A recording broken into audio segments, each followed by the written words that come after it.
오늘 아침에는 고린도후서 5장 11절부터 21절까지의 말씀을 통해서 그리스도의 사랑이 강건하여라는 제목으로 하나님의 말씀 증거하도록 하겠습니다. 그동안 우리가 고린도후서를 공부하면서 이 고린도 교회를 향한 사도 바울의 마음을 잘 읽었습니다. 그는 사람의 어떤 목적을 가지고 일하지 않았죠. 오직 그리스도의 복음만을 위하여 자신의 생명을 아끼지 않고 헌신했던 사람이 사도 바울이었습니다.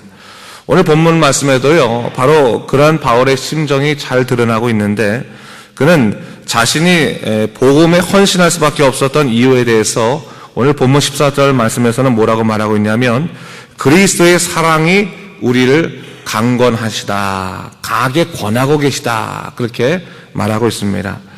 자신이 고린도 교인을 향하여 그처럼 헌신할 수밖에 없었던 이유, 사랑할 수밖에 없었던 이유는 내가 아니라 그리스도의 사랑이 우리를 강건했기 때문이다, 그렇게 이야기하고 있는 거예요. 고백하고 있습니다.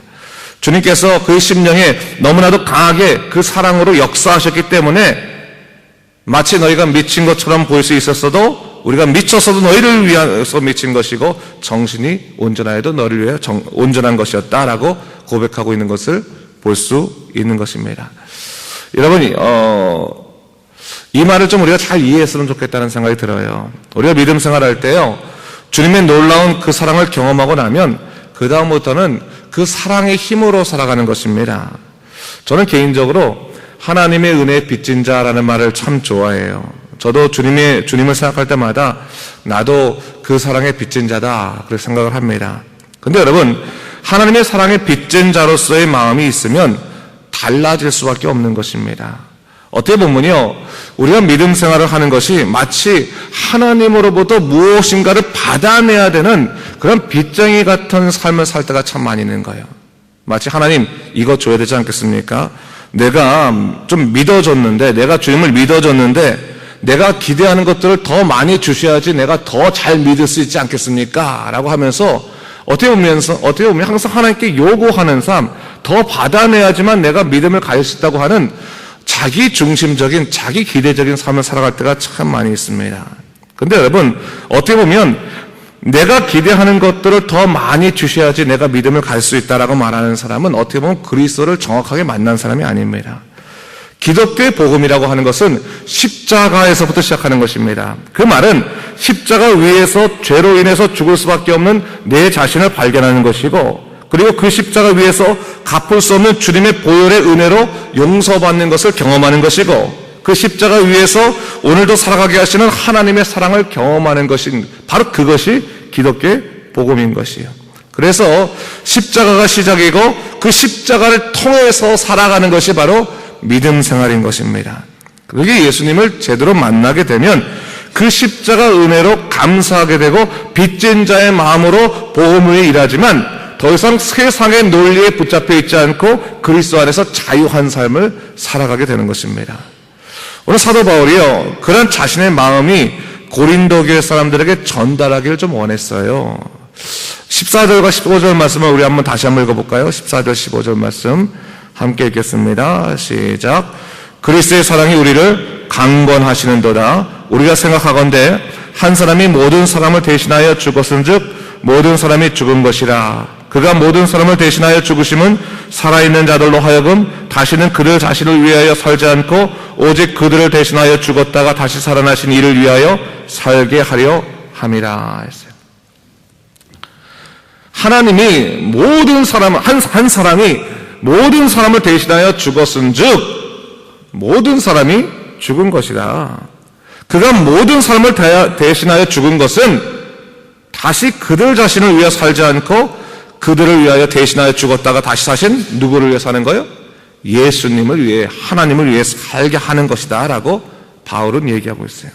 바울은 그러한 복음의 진리를 통해서 그리스도의 사랑이 강건하시는 역사를 내가 체험하게 됐다라는 것을 얘기하고 있는 거예요.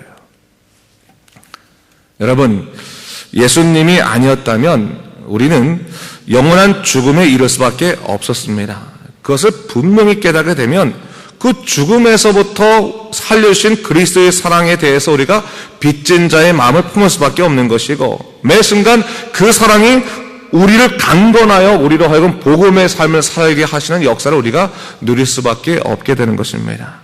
오늘 11절 말씀에요, 사도 바울이 말하기를 우리가 주의 두려우심을 안다. 이 말은 그분을 향한 두려움으로 사람들에게 내가 권면하건대 우리가 하나님 앞에서 알려진 것처럼 너희 양심에도 알려지길 원한다. 그래서 뭡니까?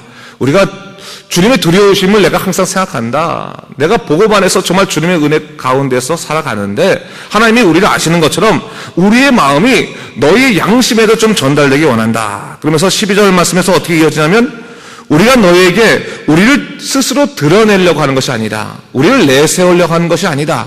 여기서 천거하려고, 자천하려고 하는 것이 아니라고 말하죠. 우리가 이 복음을 향한 그 마음을 너에게 자랑하려고 하는 것은 너희 중에 있는 거짓 교사들, 다시 말해 마음으로 예수님을 만나지 않고 외모, 세상 것으로 자랑하려고 하는 그들에게 분명히 대답할 것이 있기 때문이다 얘기하고 있어요. 그러면서 뭐라고 말하겠습니까? 그들이 우리를 미쳤다고 했다면, 그래, 우리가 만약 미쳤다면 우리가 하나님을 위해 미친 것이고, 너희들이 우리를 온전하다고 한다면 그렇다면 우리는 너희를 위한 것이라는 것을 너희가 좀 알아라. 우리가 일하는 것은 오직 그리스도의 사랑이 강하게 권하여서 그렇게 일하게 했던 것이고, 그 사랑은 모든 사람을 위하여 대신하여 죽으신 주님의 사랑이 있었기 때문이다 라고 이야기하고 있는 겁니다. 이것이 바로 바울의 말의 요지입니다. 그래서 사도 바울이 이 그리스도의 사랑으로 우리 안에 이루어지는 역사에 대해서 뭐라고 얘기하고 있습니까? 17절 말씀에 얘기하고 있는데, 우리 17절 말씀 한번 다시 한번 읽어볼까요? 함께 더불어 읽겠습니다. 시작. 그런즉 누구든지 그리스도 안에 있으면 새로운 피조물이라. 이전 것은 지나갔으니 보라 새 것이 되었도다 하고 있어요. 선포죠. 선포. 예수님을 믿고 십자가 안에서 우리에 드러나는 변화가 뭐냐? 누구든지 그리스도 안에 있으면 새로운 피조물이 된다. 새로운 삶을 살게 된다.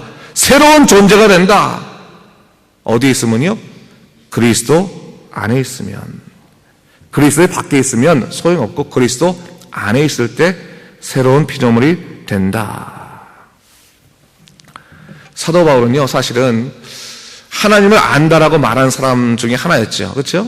하나님을 안다라고 말하는. 그래서 하나님을 안다고 생각했기 때문에 하나님에 대해서 배격한다고 생각했던 그리스도인들을 어떻게 보면 핍박했던 것입니다. 그런데 다메섹 도상에서 그가 그리스도를 만나고 나서 그리스도 안에 살게 되면서 그가 어떻게 변했습니까? 완전히 새로운 인생으로 뒤바뀌게 되는 거예요. 새로운 존재가 되고 새로운 피조물이 되어가면서 그가 살아가는 삶은 뭐예요? 그다음부터는 복음을 위해 살아가는 삶이 됐어요. 어떻게 보면 그가 예수를 만나기 이전에는 자기가 생각하는 의를 위해 살아가는 인생이었어요. 그러나 그가 예수를 만나고 난 다음에는 자기의 의를 위해 살아가는 인생이 아니라 뭐예요? 복음을 위해 살아가는 인생이 되었다는 거예요.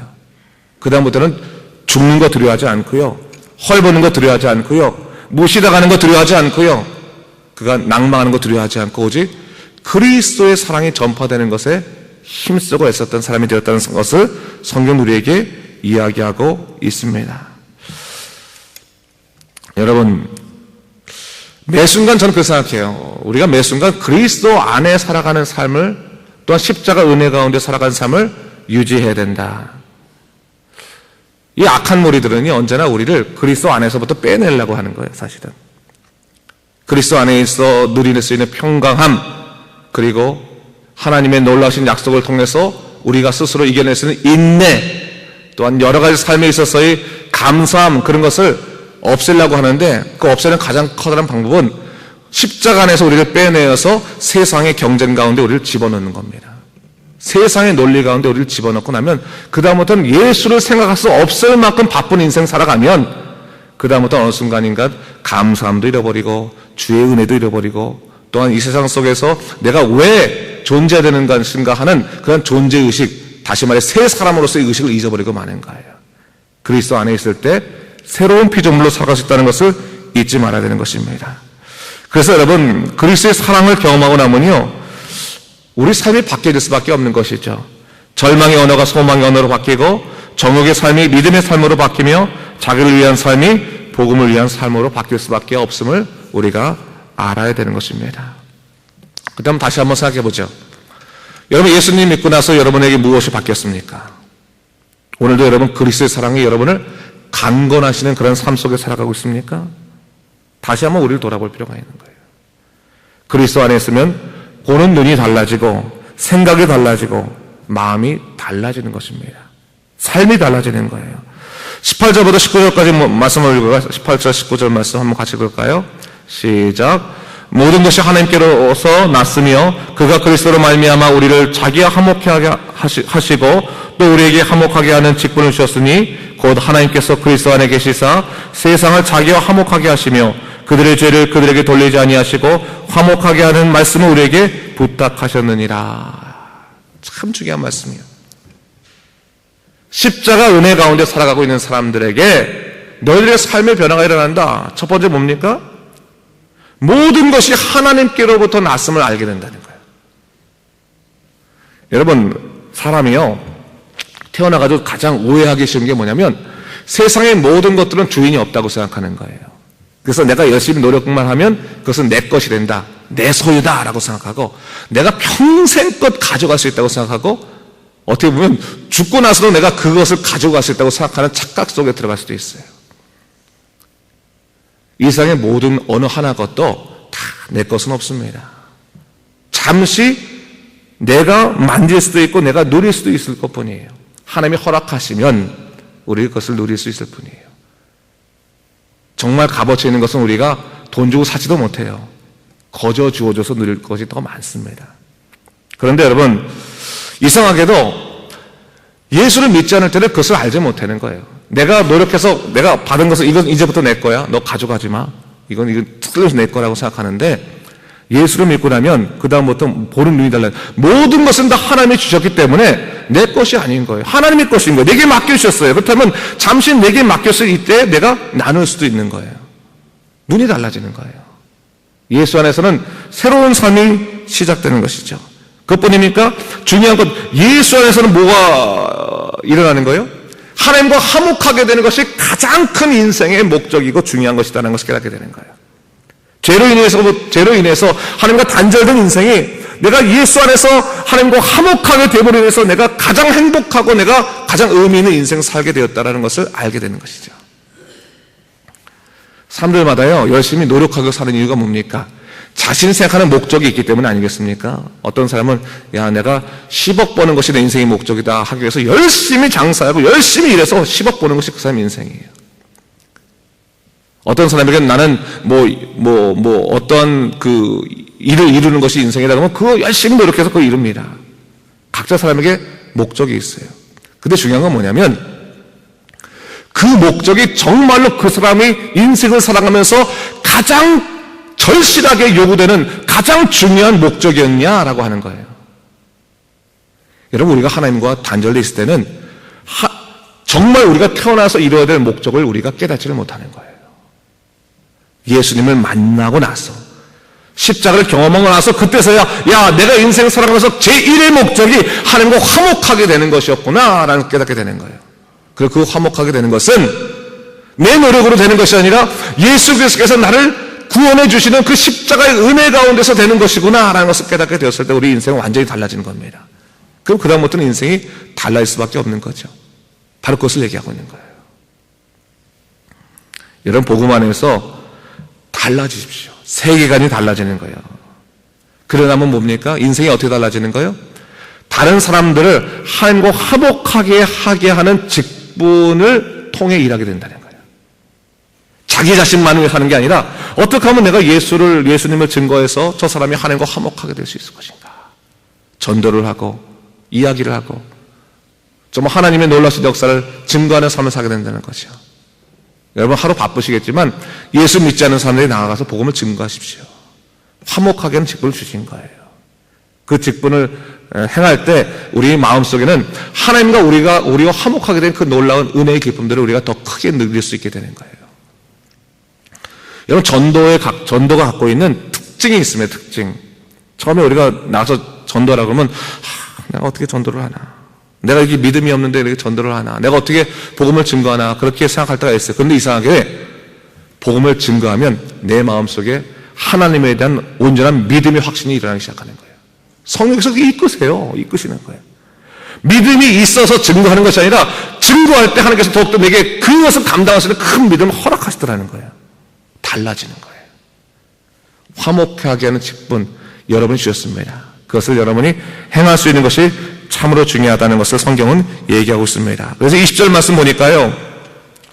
그러므로 우리가 그리스도를 대신하여 사신이 되어서 하나님이 우리를 통하여 너희를 권면하신 것 같이 그리스도를 대신하여 간청하노니 너희는 하나님과 먼저 화목하고 그리고 하나님이 죄를 알지도 못하신 이를 우리를 대신하여 죄로 삼으신 것은 우리로 하여금 그 안에서 하나님의 의가 되려 하기입니다.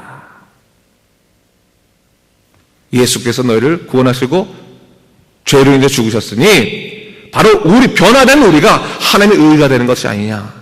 가서 너희가 그 의가 되게 하시는 그 주의 복음을 전하라 얘기하고 있는 겁니다.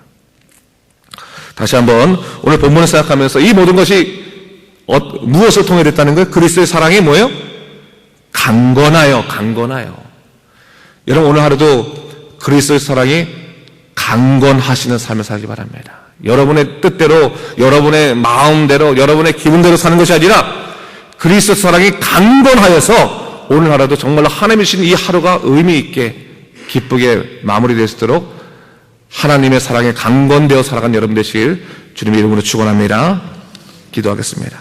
주님 감사합니다. 이 아침에 다시 한번 사도 바울의 말을 들으면서 우리가 하나님의 사랑이 얼만큼 우리의 크신지 그 그리스도의 놀라우신 대속의 역사가 얼마나 크신지를 다시 한번 생각해 보게 됩니다.